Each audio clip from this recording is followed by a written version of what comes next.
Pada malam ini kita melihat tema tentang kematian Kristus. Benarkah Yesus mati bagi mengampuni dosa kita? Kalau kita melihat kematian dan kebangkitan Kristus ini, doktrin ini tidak boleh dipisahkan. Kalau kita menyangkal satu daripada doktrin ini, maka kepercayaan Kristen akan runtuh dan agama kita sama agama dan kepercayaan orang yang di luar. Kalau kita lihat, karena kematian dan kebangkitan Kristus yang menyelamatkan kita. Mengapa kematian dan kebangkitan Kristus itu sangat penting? Kalau kita lihat dalam Roma pasal 4 ayat 25. Di sana mengatakan bahwa Yesus diserahkan oleh karena pelanggaran kita. Bangkit untuk membenarkan kita. Jadi kalau kita lihat kematian Kristus itu bukan kematian yang biasa seperti kita manusia. Kematiannya adalah kematian untuk menebuskan kita daripada dosa. Dan kebangkitannya itu akan membenarkan kita. Seandainya Yesus mati dan tidak bangkit daripada kematian, sia-sialah pengharapan kita sebagai orang yang percaya. Mari kita lihat poin yang pertama tentang nubuatan kematian Kristus. Sebelum Tuhan Yesus menjelma menjadi manusia, Alkitab khususnya Perjanjian Lama telah bernubuat tentang kedatangannya, tentang pribadinya, dan pekerjaannya. Contohnya kalau kita melihat dalam Yesaya pasal 53 ayat 1 sampai ayat ke-12. 700 tahun sebelum kehadiran Tuhan menjelma menjadi manusia, Yesaya sudah bernubuat. Dia mengatakan begini di dalam Yesaya 53 ayat 1 sampai ayat yang ke-12. Khususnya ayat yang ke-8. Di sana dia mengatakan, waktu Mesias datang ke dunia, ini yang terjadi kepadanya. Ayat yang ke-8, ia terputus dari negeri orang-orang hidup. Ini berarti waktu Tuhan Yesus datang yang sebagai Mesias itu, dia terputus dari negeri orang-orang hidup. Artinya dia akan mati dan putus hubungannya dengan orang yang hidup. Ayat 9 mengatakan begini, menempatkan kuburnya di antara orang-orang fasik, dan matinya ialah di antara penjahat-penjahat. Ini bukan kebetulan. Kalau kita lihat matinya Yesus nanti, dia mati di antara penjahat-penjahat. Ayat 11. Sesudah kesudahan jiwanya, ia akan melihat terang. Artinya, sesudah kematian Mesias itu nanti, dia tidak akan mati kekal, tapi dia bangkit, dan di sana dikatakan dia akan melihat terang. Mari kita lihat secara terperinci apa yang dikatakan oleh Yesus berkenaan tugasnya. Kalau kita lihat Matius pasal 16 ayat 21 dan juga Markus pasal 8 ayat 31, Lukas pasal 9 ayat 22. Di sana dia mengatakan anak manusia menanggung banyak penderitaan, lalu dibunuh, dibangkitkan pada hari yang ketiga. Yesus akan mengalami banyak penderitaan. Lalu dia akan dibunuh.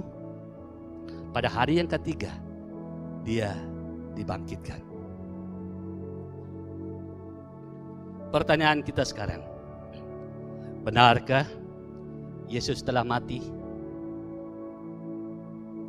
Sebagai orang Kristen, kita harus mengatakan, benar, Yesus pernah mati, tapi dia bangkit kembali. Benarkah Yesus telah mati. Dan sekarang kalau kita lihat, banyak buku-buku yang kita lihat, banyak live streaming yang kita lihat yang menyangkal tentang kematian Kristus. Ataupun ada yang setuju dengan kematian Kristus tanpa kebangkitan.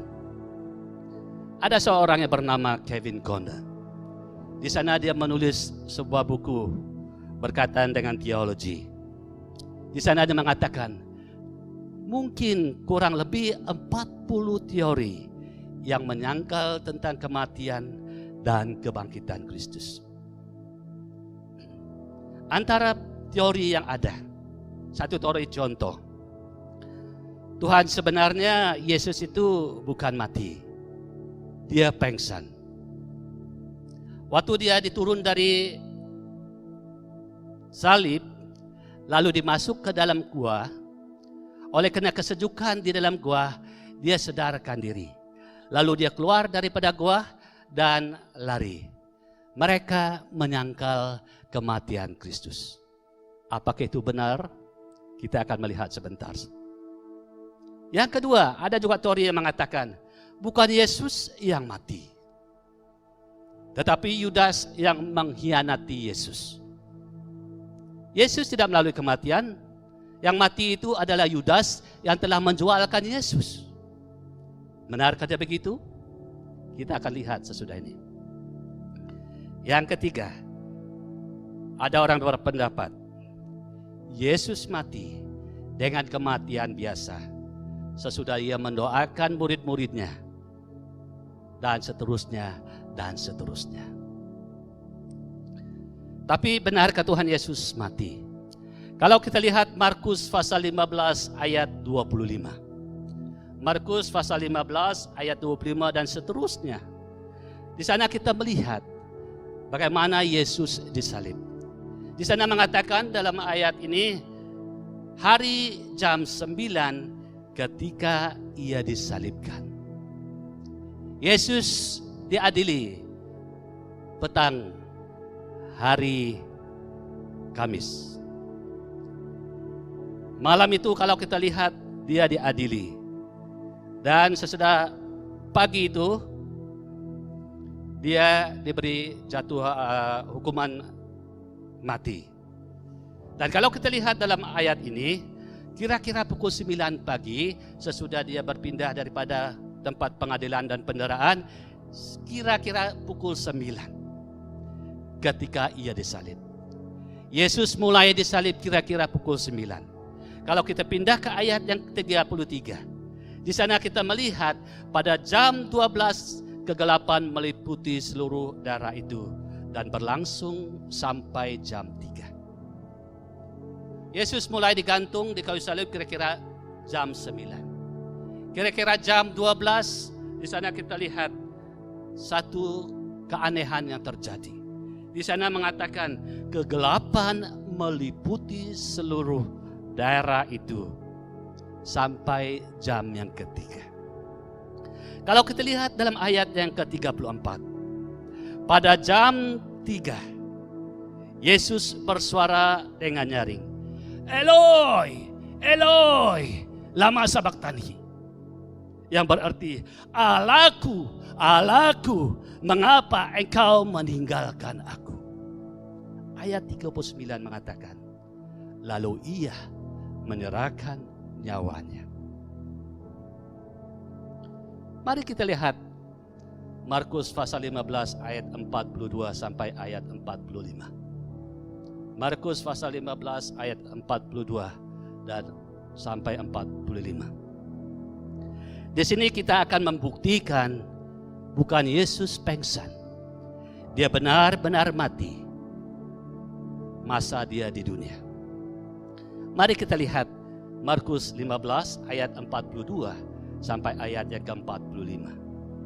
Di sini kita melihat Pilatus heran waktu mendengar bahwa Yesus sudah mati. Maka ia memanggil kepala pasukan dan bertanya kepadanya, apakah Yesus sudah mati? Sesudah didengarnya keterangan kepala pasukan, ia berkenan memberikan mayatnya itu kepada Yusuf. Pilatus dan Herodes yang memberi keputusan apakah Yesus akan dibunuh atau tidak. Kalau kita lihat cerita di dalam kitab Injil, sebenarnya keduanya ini tidak mendapati kesalahan yang Yesus miliki supaya dia diberi hukuman mati. Tetapi oleh karena desakan oleh guru-guru agama Yahudi, dia menyerahkan Yesus untuk disalibkan.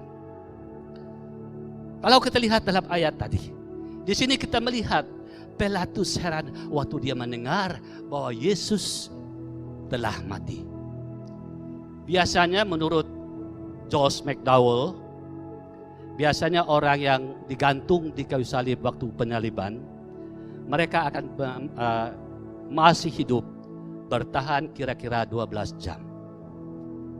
Besar kemungkinan Yesus tidak sampai kepada 12 jam.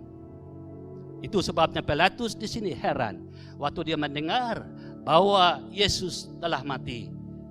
Yang dia lakukan, dia bertanya dan memanggil ketua pasukan yang diberi kuasa untuk menyalibkan Tuhan Yesus dan bertanya kepadanya. Dia katakan di sini, apakah Yesus sudah mati? Jawabannya, sesudah didengarnya keterangan kepala pasukan, ia berkenan memberi mayatnya itu kepada Yusuf. Menurut budaya orang Romawi, kalau orang itu belum mati, dia masih di dalam kuasa tangan Romawi. Dan kalau kita lihat di sini, waktu Yusuf dari Arimatia pergi meminta mayat Yesus untuk menurunkan mayat Yesus, karena keesokan harinya adalah hari Sabat. Ini yang dilakukan oleh Pilatus sebagai raja. Pilatus memerlukan pengesahan pengakuan bahwa Yesus benar-benar mati sebelum memberi jenazah Yesus kepada Yusuf. Dan kalau kita lihat budayanya, sekurang-kurangnya 4 saksi orang yang menjalankan hukuman ini memberi keterangan bahwa benar dia mati dan mayatnya, jenazahnya akan diberikan kepada orang yang menuntut. Ini kita lihat dalam Josh McDowell, muka surat 224. Ini berartinya Yesus bukan pengsan, dia benar-benar mati. Kalau dia tidak benar mati, Pilatus tidak memberikan mayat Yesus kepada Yusuf dari Arimatia. Yang kedua yang membuktikan benar-benar Tuhan Yesus mati, mari kita lihat Yohanes pasal 19. Yohanes 19 ayat 32 sampai ayat yang ke-33. Kalau kita lihat di sana, maka datanglah prajurit-prajurit lalu mematahkan kaki orang yang pertama dan kaki orang yang lain yang disalib bersama-sama dengan Yesus. Tetapi ketika melihat ia ataupun Yesus telah mati, mereka tidak mematahkan kakinya. Kalau kita lihat di sini, kita harus tahu latar belakang bagaimana orang menyalib, orang disalib. Kalau kita lihat di sini, dikatakan waktu prajurit melihat 3 orang yang disalib, Yesus di tengah-tengah dan 2 orang penjahat di sebelah menyebelah. Mereka katakan bahwa waktu mereka melihat orang di sebelah Tuhan Yesus, dia belum mati. Dan di sini kita lihat bahwa mereka mengambil satu alat untuk mematahkan kakinya. Kalau kita lihat mematahkan kaki ini budaya mereka untuk mempercepatkan kematian. Biasanya mereka akan mematah bahagian ini.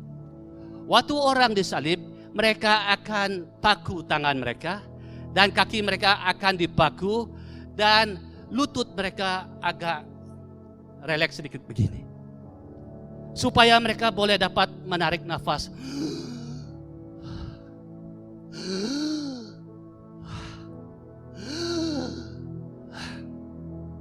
Kalau mereka mau mempercepatkan kematian, kaki mereka akan dipatahkan. Kalau kakinya dipatahkan, dia tidak dapat menaikkan badan, mengangkatkan badannya untuk menghirup udara lagi. Dia akan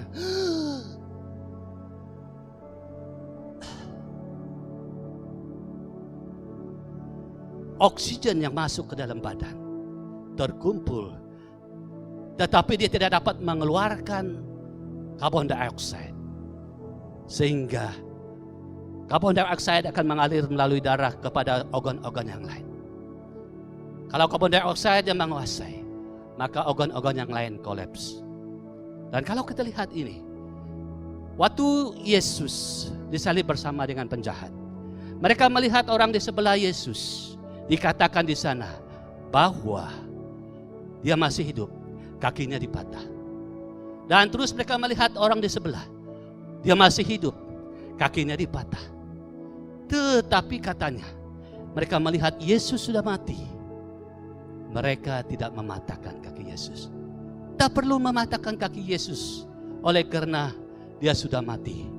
Tapi kalau kita lihat dalam perjanjian lama, dikatakan domba yang akan menjadi korban Paskah itu, satu tulangnya pun tidak akan patah.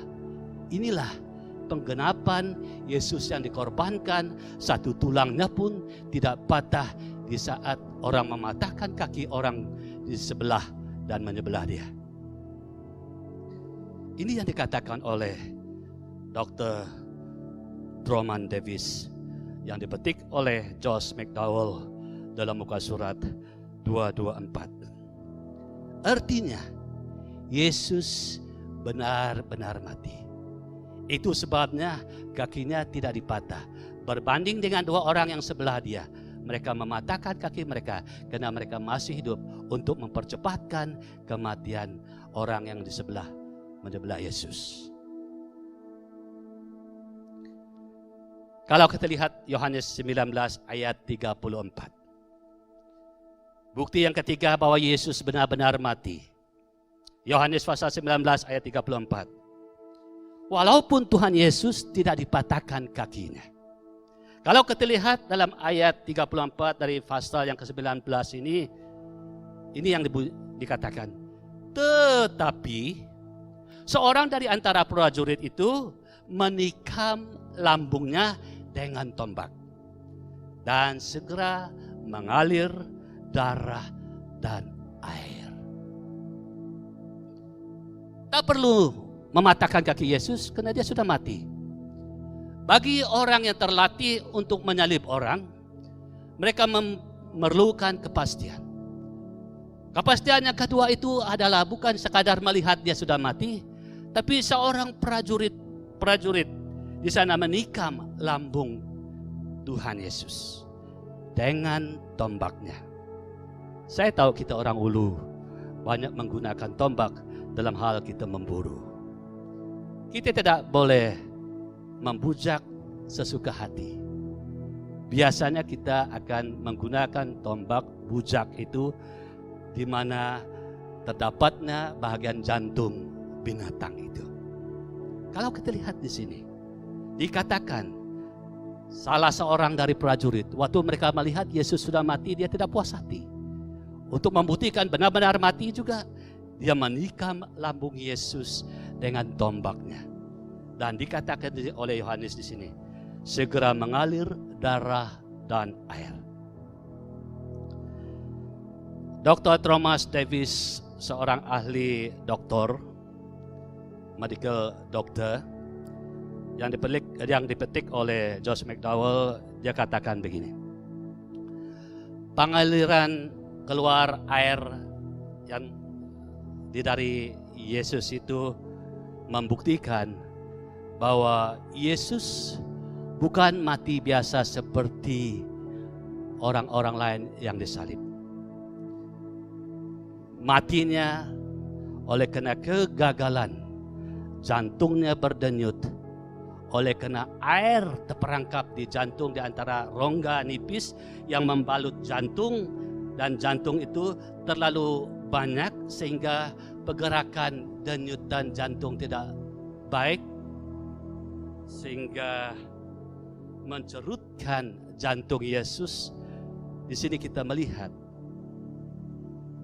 dia mati oleh karena kegagalan jantungnya berfungsi, oleh karena cerutan,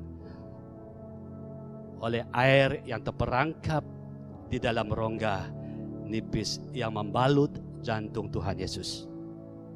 Apapun dia, yang kita pasti di sini bahwa Yesus benar-benar mati, bukan pengsan. Seterusnya kita sudah lihat Yesus benar-benar mati, dan kita melihat penguburannya. Karena kalau kita lihat penguburan Yesus, kalau kita lihat dalam Yohanes pasal 19 ayat 40, dia dibaluti dengan kain kapan menurut budaya orang Yahudi. Mereka akan mencampurkan beberapa rempah, dicampur dengan mur untuk membuat satu yang melekit, supaya disimpan di atas badannya, lalu dibalut dengan kain. Bukan kain sedikit, tetapi kain yang panjang untuk membalutkan jenazah Yesus. Dan kalau kita lihat, dia dibalut dengan cara budaya orang Yahudi. Yang kedua, mengenai penguburan Yesus. Yusuf dan Nikodemus meletakkan jenazah Yesus dalam kubur yang baru, yaitu kubur Yusuf dari Arimatea ini. Sebenarnya dia menggalikan kubur ini untuk pribadinya. Tapi waktu Tuhan Yesus mati, dia memasukkan Yesus, jenazah Yesus ke dalam kuburnya. Dan di sini kita lihat dalam Yohanes pasal 19 ayat 38 dan 39. Yusuf bersama Nikodemus. Masih kita ingat cerita Nikodemus berjumpa dengan Tuhan Yesus, seorang guru agama Yahudi. Berjumpa dengan Tuhan Yesus waktu malam, ingin bertanya bagaimana dilahir kembali. Waktu Tuhan Yesus datang, waktu Tuhan Yesus mati, kalau kita lihat kedua orang ini, yaitu Yusuf dari Arimatea dan Nikodemus, meletakkan jenazah Yesus ke dalam kubur baru. Kubur itu adalah kubur Yusuf dari Arimatea. Dan sesudah itu kalau kita lihat, lalu ia ditutupi dengan batu penutup kubur. Menurut Josh McDowell, ada beberapa orang engineer yang telah melihat dan mengkaji bagaimana keadaan batu penutup kubur ini. Josh McDowell mengatakan, besarnya di antara 4 kaki kepada 5 kaki. Selain daripada itu, beratnya dikatakan 1,5 tan sampai ke 2 tan. Biasanya waktu mereka membuat ini, mereka akan membuat satu parik meniring daripada gua itu. Seandainya kalau gua itu seperti ini, dan mereka akan membuat satu parik menjunam ke atas, dan batu itu di sini. Kalau batu itu di sini, dan mereka akan cok satu baji untuk menahankan batu ini. Waktu orang mau menutup gua ini, mereka akan tarikkan baji ini, dan secara otomatis batu itu berguling dan terus menutup bahagian mulut gua. Beratnya di antara kira-kira 1,5 tan sampai ke 2 tan. Josh McDowell mengatakan, kalau kita mau mengangkatkan batu yang 1,5 tan sampai ke 2 tan ini, sekurang-kurangnya 20 laki-laki yang kuat untuk mengangkatnya. Dan seterusnya kalau kita lihat dalam Matius pasal 27 ayat 62 sampai 65. Di sana kita melihat kubur Yesus dijaga oleh tentara Romawi. Karena mereka mendengar bahwa Yesus pernah berkata, kalau dia mati, dia akan bangkit kembali. Jadi guru agama orang Yahudi pergi meminta dengan Pilatus supaya dia ataupun mereka dibagi tentara supaya menjaga kubur Yesus. Mereka takut kalau Yesus bangkit daripada kematian nanti, jadi ajarannya lebih parah daripada yang Tuhan Yesus buat sebelum dia mati. Kalau kita lihat dalam cerita itu, dikatakan bahwa Pilatus memberi askar untuk menjaga kubur Tuhan Yesus. Menurut Dr. Paul Meyer, dia ini adalah seorang sejarawan. Dia juga dipetik oleh Josh McDowell. Dikatakannya begini, jumlah orang dalam sekumpulan yang menjaga hal yang seperti ini di antara 16 askar Romawi. Kalau kita lihat 16 askar ini, kalau kita lihat secara pribadi, seorang askar ini dilatih untuk menjaga dengan kuat sekurang-kurangnya 6 kaki sekelilingnya. Dikatakan juga bahwa mereka bekerja bershift. Setiap 4 jam mereka akan bertukar. Setiap 4 jam mereka akan bertukar. Waktu mereka menjaga, seandainya ini adalah mulut gua di mana Yesus disimpan, 4 orang akan berdiri di sini. 1, 2, 3, 4. 4 orang yang akan berdiri di mulut gua ini. Manakala yang 12 orang itu akan tidur. Mereka bukan tidur di rumah, tapi tidur dekat penjaga yang berjaga-jaga. Kalau mereka tidur, mereka akan tidur kepalanya di sini, kakinya di sebelah sana. Kepalanya di sini, kaki di sebelah sana untuk 12 orang itu. Seandainya ada orang mau mencuri mayat Yesus, sebelum mereka melawan 4 orang yang berjaga ini, mereka akan menginjakkan orang yang tidur. Kalau kita lihat di sini, kubur Yesus dijaga oleh askar Romawi. Ini sangat penting, karena nanti waktu kebangkitan Yesus, kita akan lihat cerita sambungan askar yang menjaga kubur Tuhan Yesus. Kita melihat benar Tuhan Yesus itu telah mati waktu dia menjelma sebagai manusia di dalam dunia. Mari kita lihat tujuan kematian Yesus. Tujuan kematian Yesus bukan seperti tujuan kematian manusia biasa. Kalau kita lihat, untuk menyatakan bahwa Alkitab adalah firman Allah. Ini yang pertama. Untuk menyatakan bahwa Alkitab adalah firman Allah yang benar, di mana nubuatan tentang pribadi Yesus dan pekerjaannya, khusus pada hari ini kematian Yesus Kristus digenapi. Kalau kita lihat, banyak nubuatan dalam perjanjian lama, termasuk perjanjian baru, mengatakan Mesias itu akan datang. Waktu dia datang, dia harus melalui kematian untuk menebuskan umatnya. Di sini kita melihat apa yang dinubuatkan dalam perjanjian lama khususnya, itu digenapi dalam Yesus. Artinya, ini nubuatan dari Allah. Allah sendiri yang berbicara kepada manusia sebagai pengantaranya, menyatakan tentang pribadi Yesus dan pekerjaannya, dan ia digenapi. Ini menjadi kenyataan bahwa firman Tuhan yang kita miliki pada hari ini adalah firman Tuhan yang hidup dan yang benar. Marilah kita berpegang teguh dengan firman Tuhan itu. Yang kedua, kematiannya adalah untuk menebus kita. Berbeza daripada kematian biasa manusia. Kematiannya datangnya kepada menjelma menjadi manusia adalah untuk mati, untuk menebuskan kita, untuk membawakan kita keluar daripada kegelapan, daripada hukuman dosa kepada terangnya yang ajaib. Yang selayaknya kitalah yang berdosa karena kita manusia yang jatuh dalam dosa. Tapi oleh karena kasih cinta Yesus yang begitu besar, Dia datang mati di kayu salib sebagai ganti kita.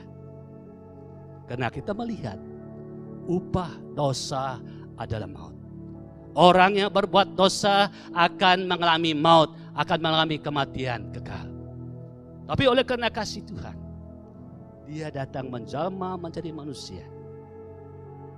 Dia mati menggantikan kita. Setiap orang yang percaya kepada Tuhan Yesus, bahwa Yesus mati oleh karena dosanya, dia akan diselamatkan.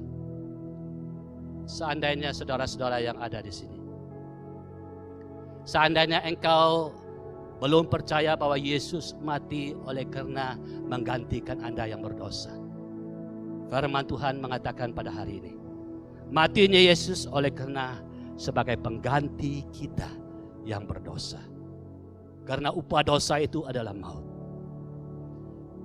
Kalau kita belum menyelesaikan masalah dosa kita dengan Tuhan, firman Tuhan katakan pada hari ini, Yesus mati menggantikan kita untuk menebuskan kita daripada dosa. Dalam hal ini hati Allah disejukkan dengan kekudusan Allah. Orang yang berdosa tidak dapat bersekutu dengan Allah. Tapi Yesus datang menjadi pengantara. Dia mati bagi kita, menebus kita daripada dosa. Itu yang menyejukkan hati Allah. Karena anaknya yang kudus, yang tidak berdosa, mati menggantikan kita. Oleh karena itu, hati Yesus disejukkan oleh karena kematian Kristus. Itu memperdamaikan kita dengan Allah. Sekarang kita semua ini sudah didamai dengan Allah. Oleh karena kita percaya bahwa kematian Yesus itu adalah kematian menggantikan kita untuk menebuskan kita daripada dosa. Seandainya ada di antara kita yang berdiri di dalam rumah masing-masing, yang belum percaya kepada kematian Yesus yang kekal itu, yang memberi pengampunan bagi dosa kita, hari inilah masanya kita datang kepada Tuhan. Mengaku di hadapan Tuhan kita adalah orang yang berdosa, memerlukan pertolongan pengampunan daripada Tuhan. Tuhan telah melakukannya sekali 2000 tahun yang lalu. Pada hari ini kita datang kepada Tuhan, maka kita akan menerima penebusan. Maka hati Allah akan disejukkan dan kita akan diperdamaikan dengan Allah. Biarlah firman Tuhan yang sedikit pada hari ini memperingatkan kita, benar Yesus bukan sekadar pengsan, tapi benar-benar mati. Matinya Yesus karena menebus kita. Matinya Yesus sebagai pengganti kita. Matinya Yesus untuk menyejukkan hati Allah Bapa yang tidak dapat bergaul dengan orang yang berdosa. Tapi Yesus menanggungnya untuk kita. Sekarang, marilah kita mendamaikan diri kita dengan Allah. Sekian, Tuhan memberkati.